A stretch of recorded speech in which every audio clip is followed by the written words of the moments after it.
Number 12, please, Mr. Speaker. Yeah. The Prime Minister's speech set out the negotiating priority to ensure the UK is one of the best places in the world for science and innovation. As part of the negotiations, the government will discuss with EU and Member States how best to continue cooperation in the field of clinical trials.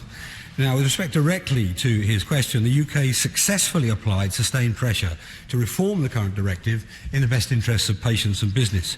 We will follow the UK rules, the EU rules until the point of exit, and those new rules will come into effect shortly. The Great Repeal Bill will convert EU law as it applies on exit day into domestic law, including EU regulations, and if need be, we can reform them after that.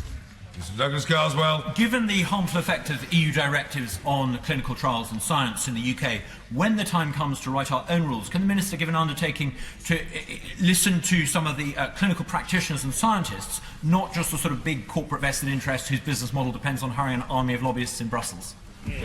Well, the short answer is absolutely. I mean, he's right. The original clinical trials directive was a very, very poorly drafted piece of EU regulation, and it certainly increased the burden of undertaking such trials, and if I remember correctly from my own constituency background, particularly small trials. Yes, and those are, I think, exactly the sort of people he's talking about. So yes, their views we've taken very seriously indeed in the new regime after. You didn't frankly have the balls to put country before party.